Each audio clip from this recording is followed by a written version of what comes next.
Hello friends, welcome to my channel. Friends, bachelor triple ఐటీకి సంబంధించి second page results ఎప్పుడు వస్తాయి, స్పెషల్ కేటగిరీ రిజల్ట్స్ ఎప్పుడు వస్తాయని చాలామంది అయితే కామెంట్ చేస్తున్నారు.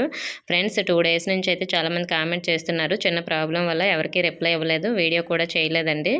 అలాగే మనకి ఈ ట్రిపుల్ ఐటీకి సంబంధించి 15 లోపు రిజల్ట్స్ వస్తాయని నేను చెప్పాను కదా. అంటే లాస్ట్ ఇయర్ 10 డేస్లోనే రిజల్ట్స్ ఇచ్చేశారు.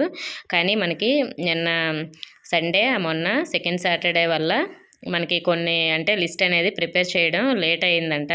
సో మరి ఎప్పుడు రిజల్ట్స్ వస్తాయనే దాని గురించి నేను కనుక్కున్నానండి. రేపు అంటే మనకి 16వ తేదీన సెకండ్ పేజ్ రిజల్ట్స్, అలాగే స్పెషల్ కేటగిరీకి సంబంధించిన రిజల్ట్స్ కూడా మనకి రేపే రిలీజ్ చేస్తారని వాళ్ళైతే చెప్తున్నారు. కాబట్టి మనకి రిజల్ట్స్ రేపు రిలీజ్ చేస్తారు. ఎలా చెక్ చేసుకోవాలో మీరు ఆల్రెడీ వెబ్సైట్లోనే చూసుకున్నారు కదా, మనకి ఫస్ట్ పేజ్ రిజల్ట్స్. ఆ విధంగానే మనకి సెకండ్ పేజ్ రిజల్ట్స్ కూడా లింక్స్ అనేవి పెడతారండి. మీరు ఆ లింక్స్పై క్లిక్ చేసి రిజల్ట్స్ అనేవి చెక్ చేసుకోవచ్చు. ఈ రిజల్ట్స్కి సంబంధించి ఇంకెలాంటి డౌట్స్ ఉన్నా మీరు కామెంట్ చేయండి. ఇన్ఫర్మేషన్ నచ్చితే వీడియోని తప్పకుండా లైక్ చేసి మీ ఫ్రెండ్స్కి కూడా షేర్ చేయండి. మన ఛానల్ కొత్తగా చూసిన వారు సబ్స్క్రైబ్ చేసుకోండి. Thank you for watching.